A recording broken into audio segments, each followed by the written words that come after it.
Unity of Houston is an inclusive church where we seek to understand and live the teachings of Jesus and other spiritual masters. At Unity, we welcome all people from all spiritual paths and every walk of life.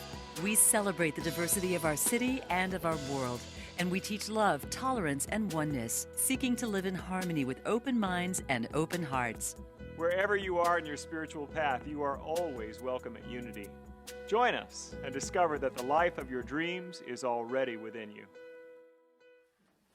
How does it feel to let go? It feels great. So what does it mean to let go, to really let go? What are we letting go of and what are we keeping? Does letting go mean you letting go of your own authority, your own guidance, your self-worth? I want to share with you a story that my spiritual director shared with us, and it's from the Hindu tradition, and I heard it from him recently, and it's become one of my favorites. I just love it. I keep thinking about it. It's a story, it's called the Parable of the Snake. And it's about these cowherd boys who used to tend to their cows in a meadow where there was this terrible poisonous snake that lived there. And everybody was afraid of the snake. The snake would bite people. It was a dangerous snake. And one day, a spiritual teacher, Brahmachari, was going along in the meadow, and the boys ran up to him and said, well, be careful, Reverend, don't go that way. There is a terrible, poisonous, venomous snake that lives over there, don't go there. And the teacher said, well, what of it, my good children? I'm not afraid of the snake. I know some mantras. So he's going to bring some mantras to the snake. And he continued along the meadow, but the cowherd boys were very afraid, and so they didn't go with him. And in the meantime, the snake moved swiftly up to this teacher and raised its hood. You know, pretty big, very ominous, looked like it was going to come bite.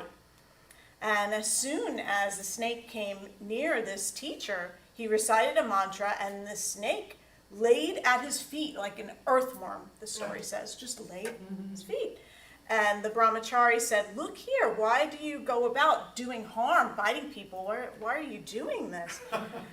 This is not good that you're doing this. And I'm going to give you a holy word, and by repeating it, you're going to learn to love God, and you're going to let go of this violent nature that you have.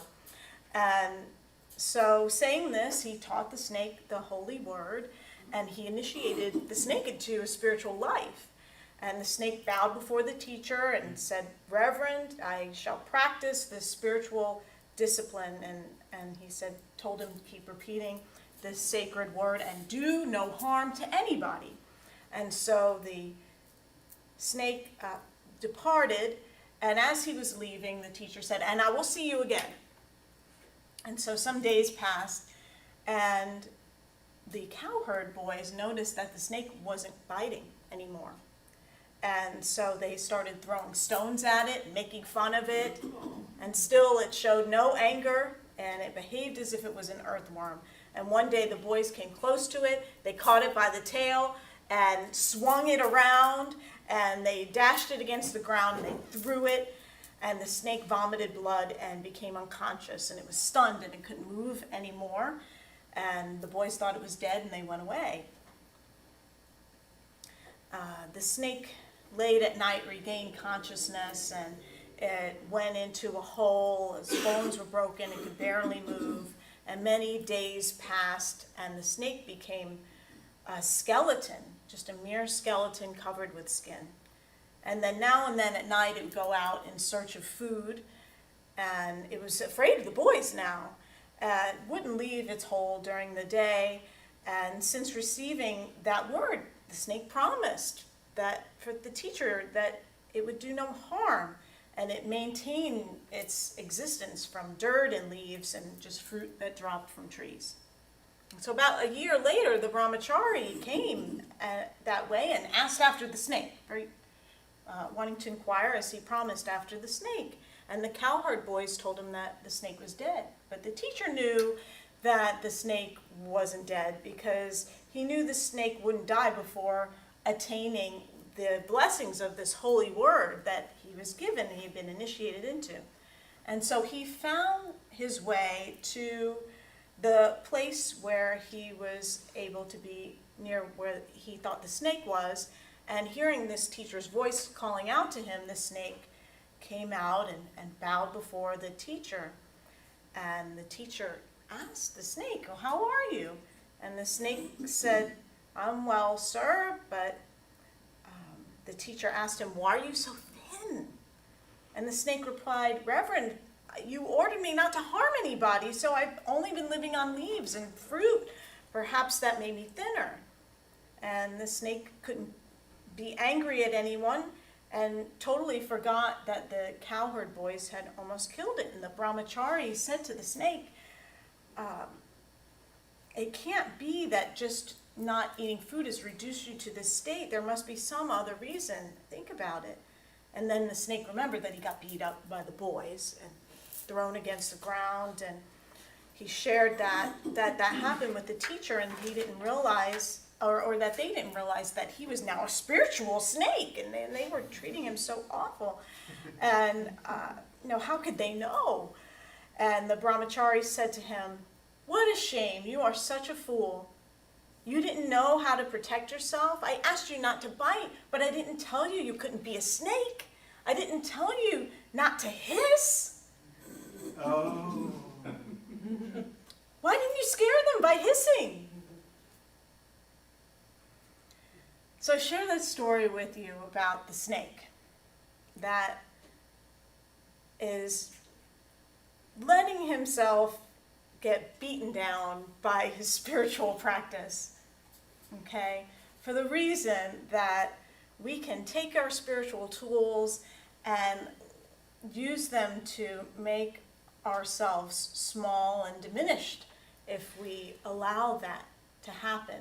That, why am I shouldn't be feeling fear, or, things that we can use on this path, that we are not meant to, because we're letting go of what no longer serves us, that we let go of what does serve us, that we let go of our power, our authority, or our true spiritual authority. I'm willing to be humble, but not to be humiliated.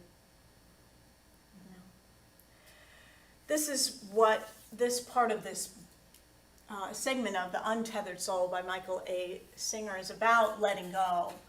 And it's important that as we practice this letting go, to know that it doesn't mean letting go of your self-value or your self-worth in the face of what may be coming in your life, or what you're experiencing in your life, which may be criticism or fear, judgment, attack. This letting go is not to do with letting yourself be diminished. It's about your own internal experience of how you respond to a situation, so that you're not reacting out of that fear, the fear that arises, but from the place of your true strength. And so you can speak from a place of truth. You don't have to just let people walk all over you. I think sometimes a spiritual message can feel that way, like, oh, well, now I'm sweet and I'm meek and I'm kind to all life, which means that I become a doormat. So that's not it. That you can speak from your power rather than your defensiveness, and it can take practice to do so, because sometimes we can be triggered and become unconscious because of that, right? So the thing that we have the hardest time letting go of, as Singer tells us, is fear. Fears. Some people use that acronym, false evidence appearing real. It's fear. Now, the boys avoided the snake because they were afraid of it. Singer says, fear doesn't want to feel itself, it's actually afraid of itself. Interesting that fear doesn't want to feel itself, it's actually afraid of itself. So we get afraid of having fear, and then we can try to control and organize our life so that no fear can come in, right? We'll have no situations where there will be fear, and by creating feeling that level of trying to control your life, do you think there's a lot of freedom in that life? When you can get to the point where you can get taken over by the desire to avoid fear itself and just feeling it, and it can limit you in pursuing your dream and living a life that you really want to live, because I might feel that fear, and of course anything that we're feeling now is connected to something in the past, something most likely from your childhood. And there's that inner child that doesn't, I don't want to feel that fear. That was too painful when my father ridiculed me, or my teacher called me out for giving the wrong answer in class, whatever it is. That little child needed that affirmation, and we're normally not even conscious of the origin of where that fear originated, that brought us out of our natural state of being in the present moment. That you can see babies are just, so there with you, and so just in the moment, and then as the ego develops and unfolds, and we start responding to life in different ways. And so we utilize our mind to manipulate life to avoid fear. There are two approaches to fear. You can recognize that you have it and work to release it, which is something we were doing in the meditation tonight. Or you can keep it and try to hide from it. We can go through extreme lengths, of course, to try to not experience fear. Life has its ups and downs, and that's the thing that particularly in Unity, we might think, well, once I stop having these ups and downs and everything's just kind of perfect, then I'll know I got the teaching, right? I'm there if everything just is steady and even and that kind of thing, or well, I love the ups but no downs, right? But if you refuse to accept that life has ups and downs, then you're not able to grow. You're not able to grow, because that experience of change and ups and downs, when you embrace that, you recognize it's coming to teach you and help you to grow. So, or we can use it that way, right? So how did we come up with this idea that life is not okay as it is? That one author that I particularly like, Dr. David Hawkins, and he says, like, you think you know what the world is for, but you don't know if you think it needs to be changed. It's perfect the way it is. And so you think, how could it be perfect? There are wars, there's violence, there's all this happening. But if you understood the purpose of it, you'd see the perfection of it. So that's a mystery that we can live into, that there is a divine perfection even in the human experience of what our souls came here to learn and grow through. So what is it that says things are not okay as they are? It's fear, right? It's fear that says that that's so. And if you try to arrange the people, the places, the circumstances of your life so that they won't disturb you, it's going to feel like life is against you, because it just gets too hard to do that and impossible, really. And there will be competition and jealousy and fear in life, is what Singer tells us, that's part of it, and that can be part of our inner experience. But the question is, how will we respond to that as it arises, recognizing it's part of the normal human experience to have that arise in others and in ourselves.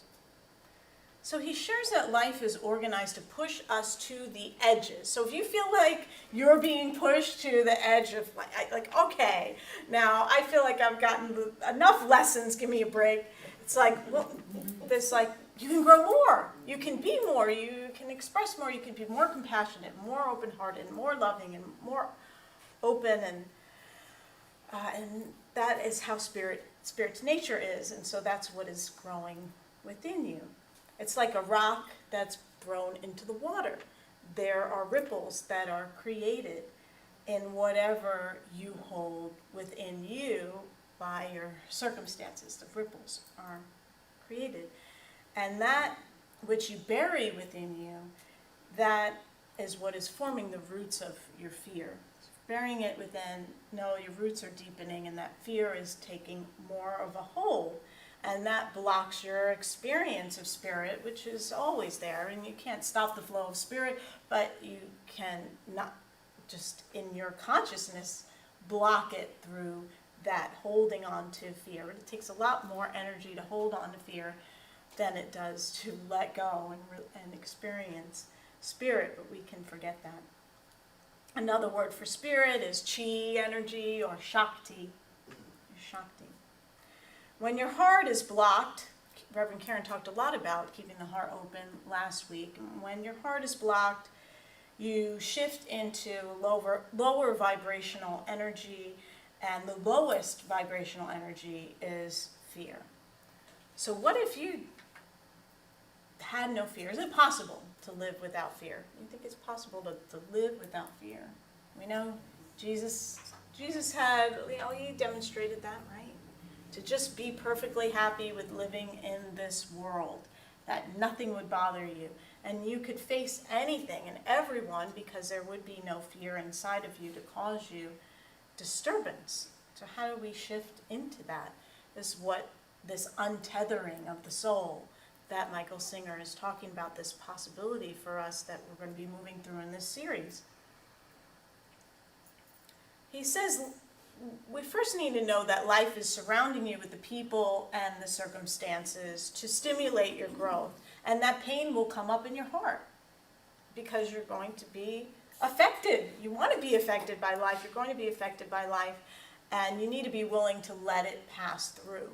This is something that we practice in insight meditation, very particularly is the practice of mindfulness, is being present to what the experience of the body, what's happening in the body, and creating some space to be in the consciousness of witnessing it, being present to it, being in the capital S self, so that you can hold that or be with it so that it will move. And sometimes there are times where I surprise myself even when I'm doing the practice, and it doesn't take that much time for the energy to move when I just let it be there and don't try to push it away. Don't try to wish it wasn't there. Don't try, there it is again. Just like, for me, it's like being tender with a child. Like, yes, there's fear. Just allowing it. And even just feeling, what do those sensations feel like? And I didn't even have to label it fear or pain or whatever. Like, my heart is racing right now. I just feel compassion for myself as I feel my heart. Just let it be as it is. It's responding to life and just being with it, being with it, being with it. And it will shift when we bring that openness to it. And that's what we call the witness consciousness, or the self that is a centered awareness. So when you live from that centered awareness by practicing again and again and again, that being present to the inner experience, the inner life, that is when you bring into your outer experience being okay with fear, for one. Just being okay that it's part of the experience and that you can be with it. You really can be with it, and it will release. There's a story I've told before, but I just love it. I love it so much. It's a story about the Zen teacher who came outside after a meditation session and his car was stolen. He loved this car. It was a new car. It was a beautiful new car. And he noticed it was gone from the parking space, and he just wept. He just felt like the pain of having lost that car that he loved, that it was stolen. And he just wept for about a minute or two, and then he was done. And he was able to call the police and move forward and just be at peace, that he allowed himself to just feel all the feelings just right then, without letting it, pushing it away, or it shouldn't be like this, that shouldn't have happened. You just felt it.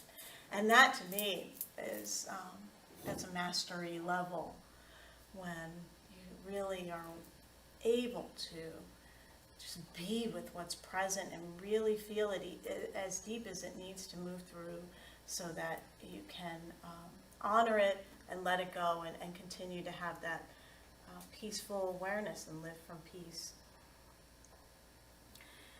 Singer says that it's spiritual law that when your stuff gets hit, when you get triggered, to let it go right then, because it'll be harder later. That makes sense, right? It'll be harder later when you hold on to it and you mull over it and you try to process it and work through it, and that causes it to just cling. And he says, don't blame anyone, don't rationalize, it is what it is. So to live by the spiritual law, he says, you need these principles. You must be aware that there's something within you that needs to be released. That's the first step. The second is, you must be aware that you, the one who's noticing the stuff coming up, are distinct from what you're experiencing. Okay? The experience is not you, your true self, right? It's an experience.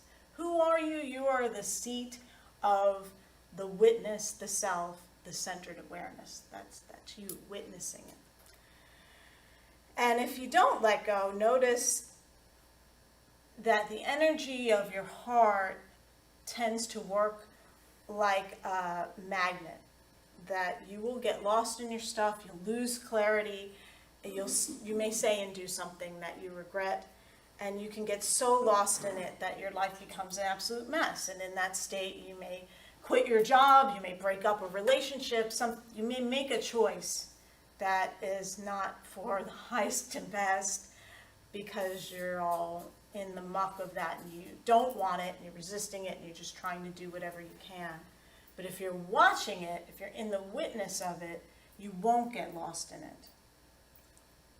And so as you let go, you observe, you just be with the sensations, the experience of it, you create space for it, and the energy will move. And he says that the energy will move and it will go upward. It will raise. And you'll experience the strength of your inner being, even if your heart feels weak in the experience. If your heart is feeling weak, you still are strong. You still have that spiritual strength, and you can be with even the weakness of a broken heart. But he says, don't waste time. Do it as soon as you can to be with it, so that you can release that energy so it doesn't build up and harbor within you. He says, once you learn that it's okay to feel these inner disturbances, they can no longer disturb the seed of your consciousness, and then you're free. And then you're free, and then you live like the Bodhisattva who cries for a minute and moves on. And I'll close with this. He says, you are a great being. You're a great being who has been given a tremendous opportunity to explore beyond yourself. The whole process is very exciting. This process of life can be very exciting. And you will have good times and bad times. All sorts of things will happen. And that's the fun of the journey. So I pray that you have fun with the process of doing this work, and that you always remember that in truth you are free. Namaste.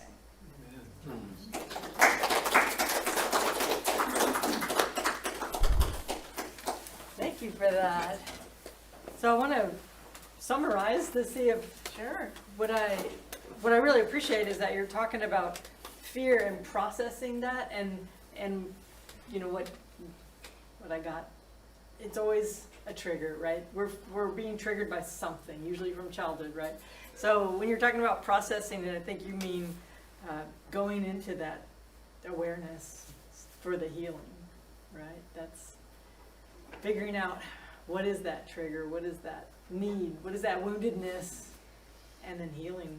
But like you were talking about the tender child, the nurturing of that, and that releases it. It completes that conversation in a way, so that you can move on. Definitely. Yeah, we're just experiencing what it is right now, like in the body. Like Robert Brumman always asks, what are you feeling in your body as you talk about that? Just feeling it. Rather, what we tend to do is get in the head, right? And then we want to work through it and just how wrong that person was, and just how right I am. And that's the stuff that he's saying, try not to go into that step. Work with your body and what's present and let go. I was fascinated by what you started with about, well, what is letting go? You know, it's you notice it and you feel it in real time, process in real time. Process, maybe that's not necessarily the best word, but you feel the feelings in real time, you're present to it, and then let it, it has its purpose. You know, even fear has its purpose because it sort of excites our system. You know, it makes our brains a little faster, it makes our reactions a little sharper, and there are times when that's useful, that's helpful, and then there are times when it's not, you know, when it just kind of sends us into this tailspin. You know, in my life, I have not encountered a more interesting question than what stays the same and what changes. You know, they're friends. You know, it's a pair of questions that must be asked in tandem. And the goal, when I have the presence of mind to bring those questions forward, the goal is less to answer those questions, but just to keep them really present to this moment. Like, what changes, what abides, and what changes.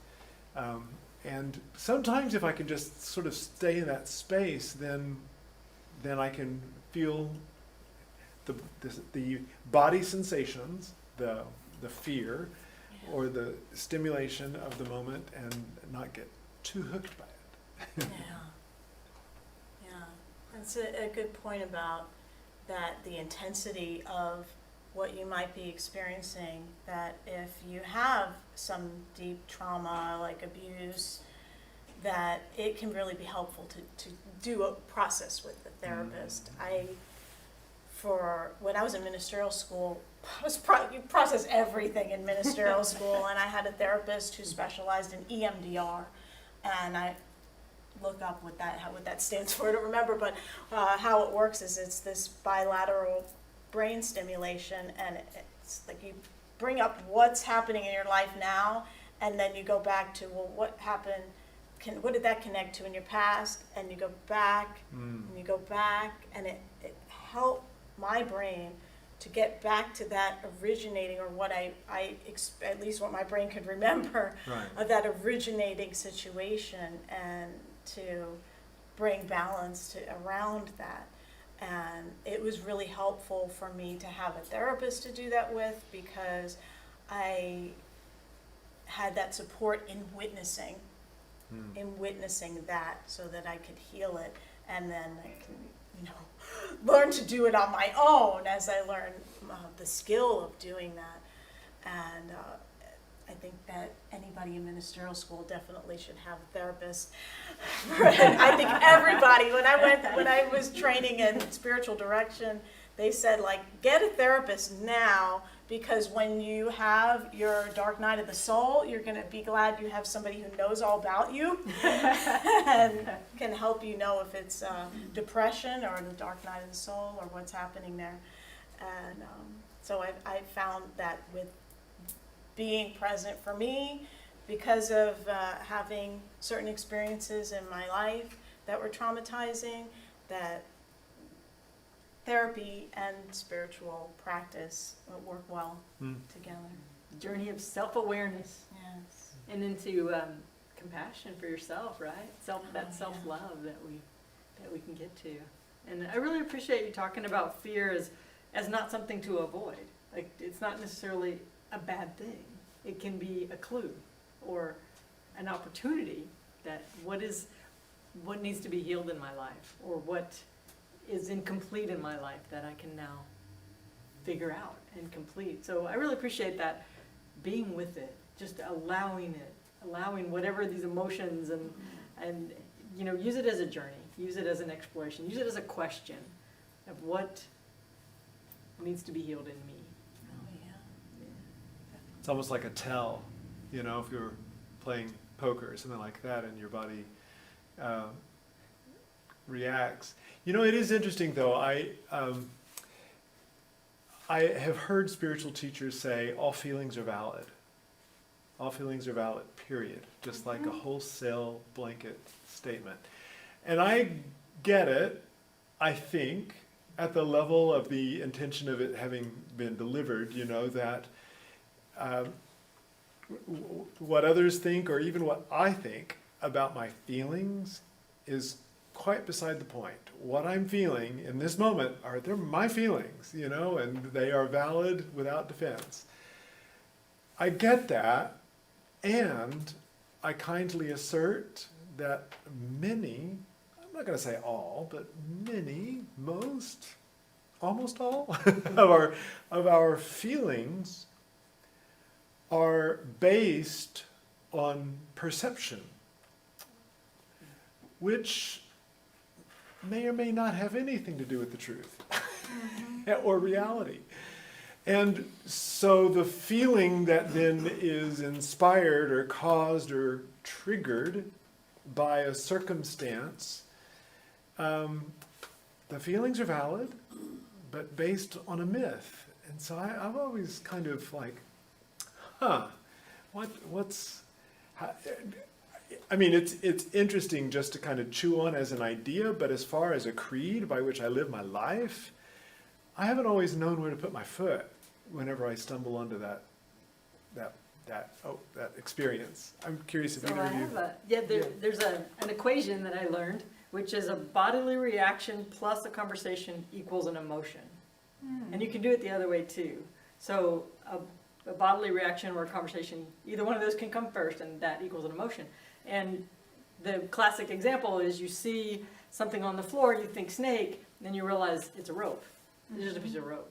So you've changed the conversation, but your body's going to have a reaction based on what you're saying, that perception. So I think it is effective to question the conversations that are going on, because I can see we could become really self-indulgent with a teaching like my feelings are valid, and I'm just going to wallow and spew my feelings because I'm entitled to have these feelings. Well, or I could change the conversation that's going on in my own mind, you know, and go into the self-awareness instead of, well, you made me feel this way, right? It's just like, oh, what's happened? What's going on in me that's bringing this up? And can I change that conversation? Yeah, that's brilliant. One thing I found that's helpful is discerning the difference between a perceived threat and a real threat, because we experience them internally the same. It's like, is my life in danger, or is it triggering some stuff? So that helps me to get grounded. It's not a real threat happening right now. I'm not in a burning building. Yeah, that's good. Yeah, but we couldn't react like we are. Oh yeah. Start sweating. You start constricting. Look for the door. Yes. Start. Belly breathing is helpful. Yeah. Well, thank you, Jeanmarie. That's you. very inspiring. It's Yes. beautiful. Thank you. For exploring this topic of letting go. Thank you for watching this message today. I'd like to invite you to join us in person here on campus at Unity of Houston for Sunday morning or Wednesday evening services. If you can't be with us here on our campus, you can still join us live on Facebook or on our website, unityhouston.org, Sunday mornings at 11 a.m. Central.